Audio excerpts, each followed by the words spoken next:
Bonjour à toutes et à tous, c'est Kevin pour les Ludovores. On se retrouve pour notre suivi du menu crowdfunding hebdomadaire du mercredi comme à l'accoutumée. Je vais pas faire d'introduction cette semaine par pure flemme et manque d'inspiration, mais sachez que celui-ci encore sera relativement court parce que tout simplement les semaines très légères de nouveautés du mois d'août se répercutent désormais dans le suivi du menu crowdfunding. Donc il y a assez peu de projets qui se terminent dans les jours à venir, ce qui me permettra de faire un suivi relativement court cette semaine. Et on va commencer directement avec les projets auxquels il reste très peu de temps avant la fin de la campagne, puisqu'en fait cette semaine il n'y aura même pas d'annulation d'ailleurs. Le premier projet de cette semaine, il s'agit de Guns or Treasure, le second projet de Castillo Games, qui est un éditeur que vous devriez surveiller, même si les projets n'ont pas fait un score énorme. Le premier, il s'agissait de Rescuing Robin Hood, qui a fait à peine 440 contributeurs, mais qui depuis a rencontré un certain succès outre-Atlantique et qui commence à trouver des localisations un peu partout sur la planète. Donc attention, surveillez, il devrait arriver en français d'ici quelques mois également normalement. Et puis Guns or Treasure, donc qui fait l'objet de ce petit passage du suivi du menu crowdfunding. On avait déjà parlé du jeu dans le menu crowdfunding du 7 août dernier, si je ne me trompe pas, et il a déjà dépassé son prédécesseur avec actuellement 554 contributeurs à 66 heures avant la fin de la campagne, ce qui veut dire approximativement, disons 35 heures environ avant la fin de la campagne lorsque vous verrez cette vidéo sur YouTube. Donc il vous restera un petit peu plus d'un jour pour éventuellement aller backer ce jeu. Sachez que pour l'instant dans la campagne il n'y a pas de version francophone annoncée, je pense que ce ne le sera probablement pas avant la fin de la campagne, mais de toute façon vous pourrez certainement mettre la main dessus puisque le jeu, bon, il se dit qu'on s'apprête à trouver normalement une version francophone dans les jours à venir théoriquement. Ce n'est pas encore confirmé, ce n'est pas encore signé, ça devrait pouvoir se faire. Donc en gros, si vous êtes amateur de ce jeu, après l'avoir suivi pendant quelques semaines sur Kickstarter, eh bien vous devriez éventuellement simplement attendre une sortie boutique potentielle, puisque durant la campagne il n'y aura pas de version française. Par contre, post-campagne, vous le trouverez certainement en version française quelques mois, quelques semaines peut-être même après la fin de la campagne sur Kickstarter. Alors ensuite, en termes de stretch goals, pas grand chose, comme leur précédent jeu. Le jeu est déjà plus ou moins fini en réalité. On a juste été ajouté un nouveau capitaine dans la personne de Martha O'Malley. Ensuite, à 20 000 $, on a aussi débloqué une upgrade, une amélioration en termes de qualité de cartes qui ont une épaisseur un petit peu revue à la hausse normalement. Et puis ensuite à 25 000 $, mais celui-ci n'est pas encore débloqué, on pourrait aussi avoir un nouvel ajout, mais qui sera uniquement du lore en fait, puisqu'en fait chaque carte de pirate s'accompagnera d'un petit, une petite phrase un petit peu plus narrative qui n'a aucun intérêt en termes de gameplay, mais qui viendra ajouter un petit peu de vie au jeu, tout simplement. Voilà pour Guns or Treasure à surveiller dans les mois à venir, avec certainement une version française. Toujours présenté dans le menu crowdfunding du 7 août dernier, Tiny Robot Love Doctors, lui, n'a pas rencontré le succès escompté. 160 contributeurs à peine, avec 8500 € d'engrangés sur 15 000 nécessaires, donc on est à peu près à 55-60% du seuil de financement atteint, mais ça ne devrait probablement pas suffire pour financer malheureusement pour ce petit jeu de puzzle coopératif avec des robots. C'est vrai que ça vendait pas du rêve, visuellement. Bon, il y a un petit aspect Tetris qui peut être assez sympa si on est amateur du genre, mais c'est quand même pas très très joli. La thématique ne vend pas du rêve non plus. Bref, c'est pas très étonnant que ce premier projet de 8 Ways Game n'ait pas vraiment atteint le seuil de financement nécessaire. On en avait parlé un petit peu dans le suivi du menu crafting de la semaine dernière, je ne l'avais pas encore présenté dans le menu jusqu'à présent. Il s'agit de Abduction, c'était la surprise Kickstarter de ces dernières semaines, un des rares jeux du mois d'août qui aura fait un résultat assez conséquent, et de manière doublement surprenante, parce que c'est un thème assez perché, il faut bien l'avouer, et en plus ça nous vient de Josh Roberts, qui est un primo-éditeur qu'on n'a jamais aperçu avant sur Kickstarter, et tout à coup il nous pond un jeu sorti de nulle part avec pas un pitch de base qui laisserait penser à un jeu à plus de 500 voire 1000 backers, et qui d'un coup d'un seul nous en met 6700 dans la tronche. c'est une bien belle machine, hein, ils ont décollé, là, ils s'envolent très loin, et en même temps thématiquement ça fait sens, vous êtes avec une sorte d'ovni qui allait kidnapper des canards, oui, parce que oui, on a souvent des témoignages plus ou moins crédibles, même d'ailleurs souvent moins crédibles que plus crédibles, à propos justement d'enlèvement de personnes par des extraterrestres, mais les canards, ils ne parlent pas eux, et donc du coup ils peuvent pas témoigner, mais les canards, c'est les vraies victimes des aliens, bien entendu. Et donc c'est un petit aspect de puzzle spatial là encore, pas inintéressant sur le principe, qui se veut relativement familial malgré tout. Pour un 4 joueurs, oui, il y a un solo, pour des parties très très courtes, 15 minutes environ, donc ça pourrait en séduire plus d'un. Pas de version française, mais il y a très très peu de texte, il y en a un petit peu bien évidemment sur les cartes, sur les missions, donc bon, il faudra quand même être en mesure de pouvoir comprendre certaines consignes, mais c'est quand même pas un jeu très complexe au demeurant. Et puis, si l'on en croit quand même cet énorme succès du jeu, assez inattendu d'ailleurs, on peut aisément penser aussi qu'à l'avenir, il y aura potentiellement une version francophone. En tout cas, pour l'instant, ce n'est pas encore le cas. Quant aux stretch goals, avant de passer à autre chose, il y en avait assez peu en réalité, voilà, c'est ici. On aura une sorte de sondage pour aller renommer l'extension, le pack d'extension. Donc pas vraiment d'intérêt particulier, ce n'est pas un ajout de gameplay, ce n'est pas une upgrade de matériel, c'est juste une participation pour désigner le titre de l'extension. Ensuite, on a une augmentation de la qualité des cartes qui va certainement être atteinte dans les jours à venir. Ensuite, on aura potentiellement aussi un intérieur de boîte illustré également comme à l'extérieur. Les autres, c'est encore secret, on ne sait pas ce que ça contiendra, mais ceux-ci, ils sont assez ambitieux, ils visent jusqu'au 1,5 million. Il y a quand même très très peu de chances que ça n'atteigne cette somme. Déjà 500 000 $, ça me semblerait assez conséquent. Sachez quand même qu'on est actuellement à 340 000 €, ce qui est quand même assez incroyable quand on voit un petit peu le jeu dont il s'agit. Quoi qu'il en soit, 6723 contributeurs à 3 jours de la fin de la campagne, soit 2 lorsque vous verrez cette vidéo. Y aura-t-il une version francophone post-campagne? Bien malin serait la personne en mesure de vous le dire. Moi, j'en sais absolument rien, mais bon, si on se base sur le seul succès numérique du jeu, il y a des chances. Encore un jeu présenté dans le menu crowdfunding du 7 août dernier.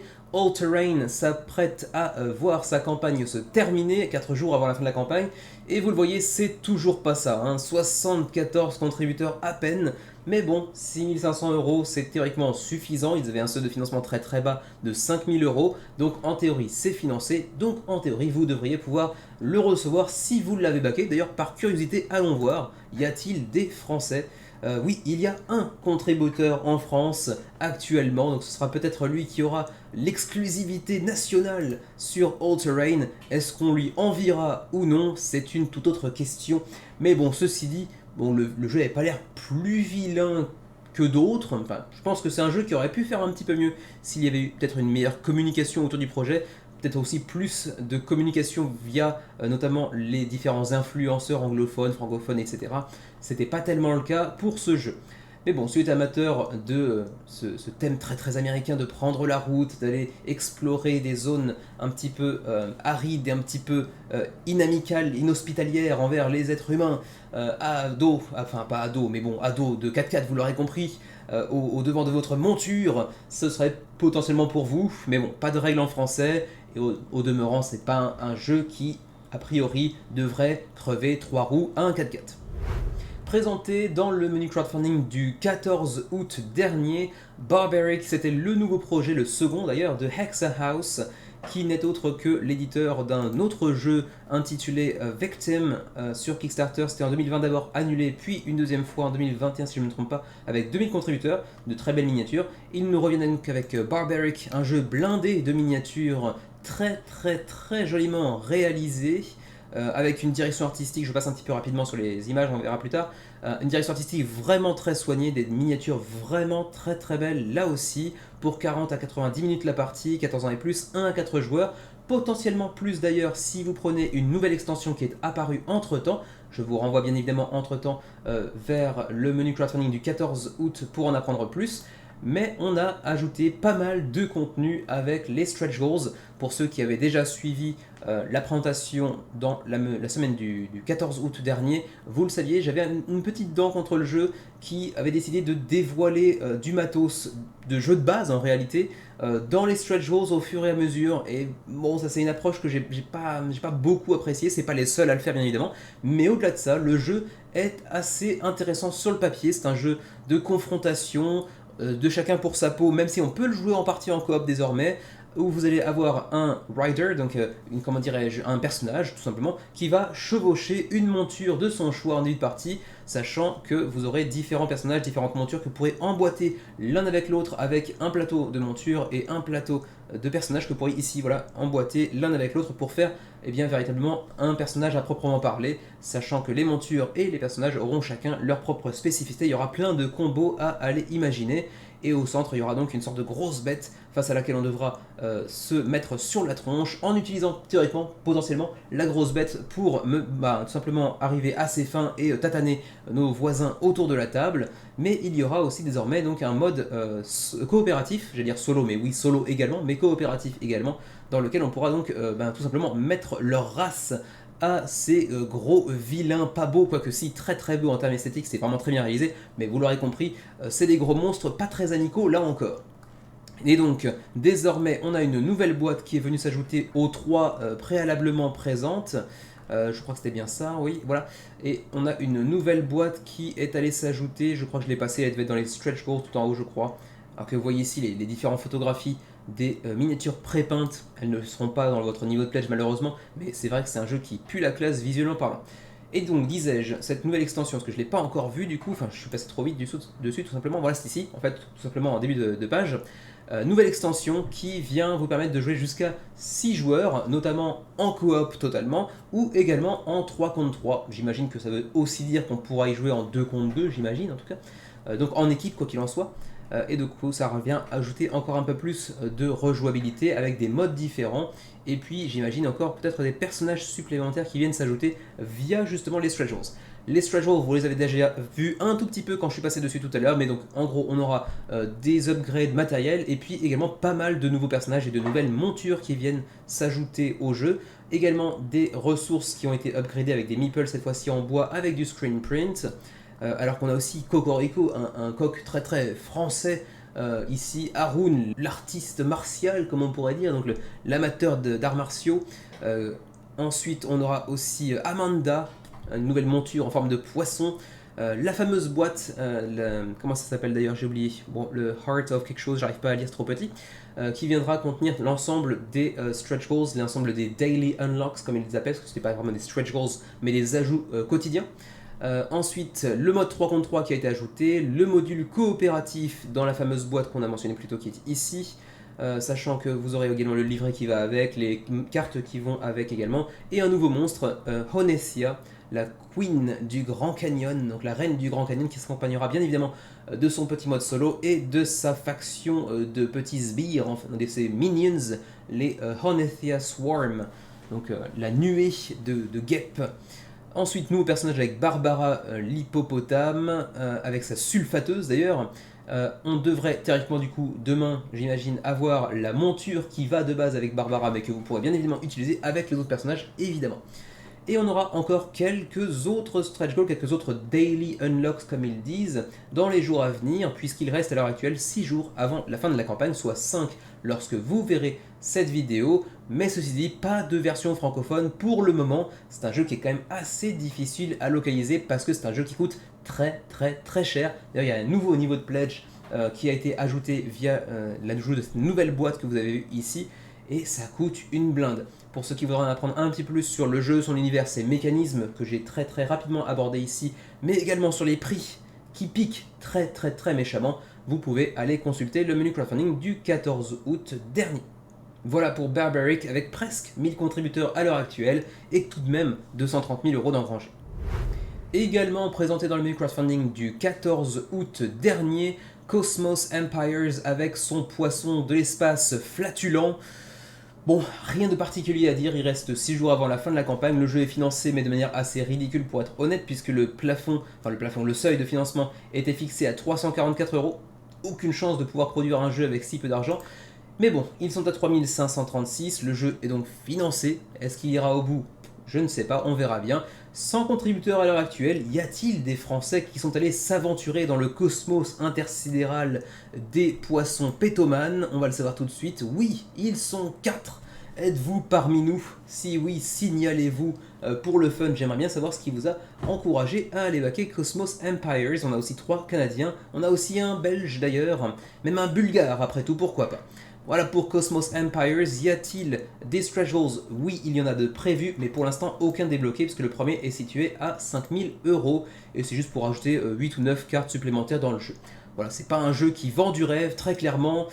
Moi, je vais passer mon chemin. Je vais même d'ailleurs rester à plusieurs dizaines de milliers de kilomètres de ce jeu si je le peux, qui m'intéresse vraiment pas. Et c'est vrai qu'en termes de proposition de gameplay, à la limite, c'est assez similaire sur le papier à ce que pouvait proposer Miniville. Donc, auquel cas, dirigez-vous vers Miniville, déjà disponible et certainement moins cher. Voilà pour Cosmos Empires.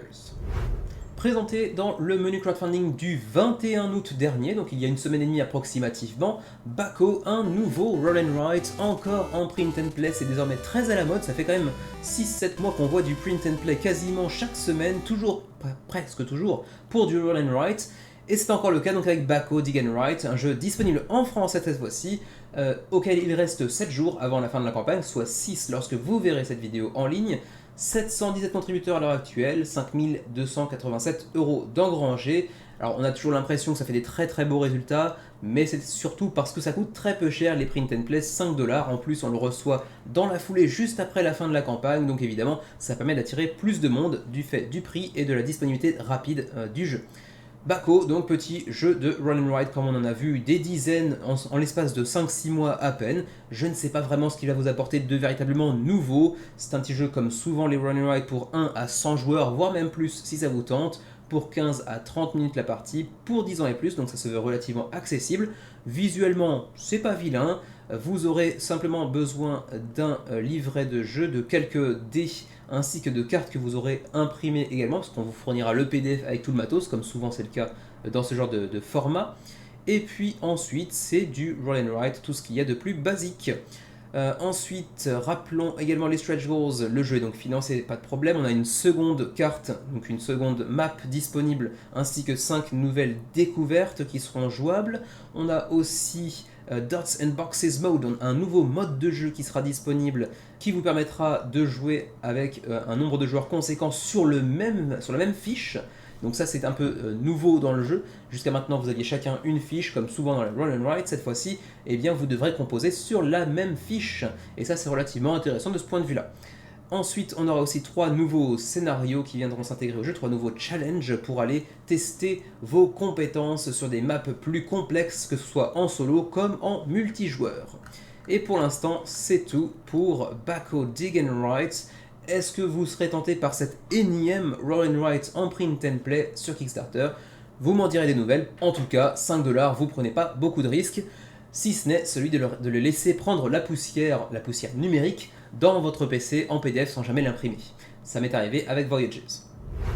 On poursuit avec Evian Season 2 Winter's Bite, lui aussi présenté dans le menu crowdfunding du 21 août dernier. Il s'agit donc de la deuxième saison de Evian qui avait déjà connu une première campagne, deux campagnes, une première sur un échec et une seconde qui, elle, avait réussi à trouver son public et son financement. Le premier échec ici, non, ce n'était même pas un échec d'ailleurs, mais ici on avait eu 530 contributeurs pour la première saison et actuellement nous sommes donc à 410 contributeurs à 10 jours de la fin de la campagne pour la saison 2 qui devrait probablement donc dépasser la saison 1 de très peu de choses pour être honnête. Ceci dit, le projet a l'air assez intéressant, donc je vous encourage à aller visionner le menu crowdfunding du, donc je disais 24 je crois, du coup j'ai oublié entre temps, 21 pardon, oui 21, 21 août dernier, pour en avoir un peu plus d'informations, parce que le jeu est plutôt sympa visiblement, enfin visuellement en tout cas, visiblement c'est un peu tôt pour le dire, mais un petit jeu de confrontation pour 2 à 4 joueurs, 14 ans et plus, des parties très très courtes, 15 à 30 minutes, et du coup c'est une sorte de, pas de paradoxe, mais disons de jeu qui se place un petit peu le cul entre deux chaises, avec une durée de partie très très courte, 15 à 30 minutes, mais avec un matériel assez imposant mine de rien, et c'est vrai que pour un jeu aussi imposant parce que quand même il est un peu miniature, il y a une map centrale, il y a des jetons dans tous les sens, il y a du game trace, donc ça c'est un gros plus par contre. Du coup ça fait un petit peu cher pour un tout petit jeu relativement rapide. Vous me direz ce que vous en pensez, je trouve que le jeu est intéressant, en plus ça vous permet de mélanger des personnages avec des spécificités de personnages, ce qui vous permettra d'aller mélanger des combos à chaque partie, et donc une assez grande rejouabilité a priori, avec aussi l'opportunité d'aller prendre la saison 1 et la saison 2 dans une grosse big box avec une couleur assez chatoyante, on aime ou on n'aime pas. Ça pèterait un petit peu trop dans la Calax à mon avis, pour moi en tout cas, mais c'est vrai que c'est quand même relativement un bel objet. Mais bon, vous me direz ce que vous en pensez quoi qu'il en soit, parce que c'est un jeu qui m'intrigue pas mal. Je ne le backerai pas, clairement. C'est pas a priori un jeu pour moi, mais je suis assez intrigué par la proposition qui est faite. Et j'avoue que le prix me surprend un petit peu également, parce qu'on est quand même sur du 39$ par boîte, avec uniquement 2 personnages et une map. Alors certes, il y a des game trays, etc. C'est plutôt bien produit, mais ça me semble assez cher, alors qu'on pourrait assez facilement inclure d'autres personnages, par exemple ici 2 autres et puis encore 2 par derrière, voilà ici. Donc au total on aura 3 boîtes pour 6 personnages. Même dans Dice Throne, qui est un jeu de confrontation, vous avez, enfin potentiellement, vous avez le choix d'avoir 8 personnages dans une seule même boîte par exemple. Là, vous allez taper directement 2 personnages par boîte uniquement, ou alors il faudra directement aller viser la grosse boîte qui comprend les 2 saisons d'un coup, et 200$ pour un jeu qui n'a pas non plus une réputation qui a vraiment dépassé tellement ses frontières outre-Atlantique, et du coup qui manque un petit peu de visibilité quant à la qualité intrinsèque du jeu. Mais bon, quoi qu'il en soit, on parlera encore brièvement de Evian la semaine prochaine, puisque vous le voyez, il nous reste 10 jours à l'heure actuelle, ce qui veut dire qu'il aura un dernier passage sur le suivi du menu crowdfunding la semaine prochaine. Présenté il y a 3 jours à peine dans le menu crowdfunding du 28 août, River Track, un nouveau projet qui paye pas de mine pour être tout à fait honnête, mais qui est financé, 188 contributeurs, et déjà il ne reste plus que 10 jours avant la fin de la campagne, d'où son apparition sur le suivi. Donc voilà, je vous invite bien évidemment à aller consulter la vidéo d'il y a 3 jours à peine pour en apprendre un petit peu plus sur ce jeu dans lequel vous allez construire votre chemin et rencontrer différents animaux qui vous permettront d'accomplir certaines actions. Un jeu très peu onéreux, 15$, mais attention, le shipping lui est un petit peu plus conséquent, c'est-à-dire que pour un jeu à 15€, vous paierez plus de la moitié de la somme finalement en frais de port, c'est un petit peu gênant. Mais bon, vous me direz ce que vous en pensez pour River Track, 188 contributeurs à 10 jours de la fin de la campagne, on en reparlera quoi qu'il arrive la semaine prochaine. Le doyen de la semaine, il s'agit d'une campagne du côté de chez Ulule avec le Gwent original, le jeu basé sur la licence The Witcher, donc le jeu The Witcher 3 dans lequel on peut justement jouer à un jeu de cartes qui s'intitule le Gwent ou le Gwent, ça dépend comment on l'écrit, qui possède déjà plusieurs versions numériques notamment, mais également en cartes physiques me semble-t-il, et qui donc fait l'objet d'une campagne actuellement sur Ulule, avec les illustrations du jeu, j'ai l'impression, principalement, c'est bien ça. Mais je me pose encore la question, comme je l'avais déjà fait lors du menu crowdfunding du 31 juillet dans lequel je l'avais présenté, de la licence du jeu. Est-ce que ici on a la licence? J'ai pas l'impression, c'est une version non officielle, mais avec des illustrations officielles pour l'instant. J'ai pas été fouillé plus que ça sur la faisabilité du projet légalement parlant, j'ai pas été regardé plus que ça. On nous dit ici que les illustrations sont originales, sont les originales vues dans le jeu vidéo, aucune image du Gwent n'est utilisée dans cette version. Ouais, mais du coup les images du jeu vidéo sont aussi sous droit de, comment s'appelait-elle déjà cet éditeur polonais à l'origine du jeu, qui avait ensuite défrayé la chronique avec Cyberpunk. J'ai oublié, quoi qu'il en soit, ça me semble assez périlleux comme aventure sur Ulule. Mais bon, après, si on est fan de Gwent et qu'on n'a pas trop peur justement de voir ce projet annulé suite à un démêlé judiciaire, ça peut être relativement intéressant. C'est plutôt joli a priori, même si vous le voyez ici, le playmat potentiellement disponible durant la campagne n'est pas non plus formidablement beau. Mais bon, quand on est amateur du jeu, ça pourra éventuellement séduire quelques personnes. En tout cas, pour l'instant, sans une prévente sur 60 nécessaires pour être financé, c'est donc financé. Et il reste 10 jours avant la fin de la campagne, donc on en reparlera brièvement la semaine prochaine également. Et ma foi, c'est à peu près tout pour le suivi du menu crowdfunding de cette semaine. Vous l'avez vu, c'était quand même vraiment très léger. La semaine prochaine, on rentame une grosse rentrée, hein, début de mois septembre avec une grosse semaine. Mais pour ce qui est du suivi du menu crowdfunding, on va encore certainement avoir 1 ou 2 semaines assez légères parce qu'on a forcément le retard de 2-3 semaines par rapport à la présentation des jeux. Donc on va certainement couvrir le mois d'août jusqu'à la fin du mois de septembre quasiment. Donc on sera sur des suivis de menu crowdfunding assez courts encore pendant 2-3 semaines à mon avis. Quoi qu'il en soit, c'est certainement la rentrée pour la majorité des gens qui regardent la chaîne, j'imagine, si ce n'est déjà pas encore le cas d'ailleurs. Donc je vous souhaite un bon courage pour votre retour au boulot si ce n'est pas encore fait. Pour moi, c'est fait depuis d'ailleurs une semaine. Ça va, ma foi, ça se passe plutôt pas mal. Je manque un petit peu de sommeil, bien évidemment, à cause du bébé. Enfin, à cause. Non, ce n'est pas sa faute, le pauvre petit. Du coup, je pense que ça joue un petit peu sur mon débit oratoire qui est encore plus rapide et encore plus haché qu'à l'accoutumée, mais j'espère que ça reste compréhensible. Sinon, vous me le direz de manière gentille, bien évidemment, et bienveillante en commentaire, et je ferai mon possible pour me rappeler qu'il faut que je parle plus lentement. De toute façon, à chaque fois que je fais le menu, moi-même, je me le dis à la fin, il aurait vraiment fallu que je parle plus lentement, mais que voulez-vous, ça rentre plus à cet âge-là. Enfin bon, portez-vous bien, jouez bien, et à la prochaine.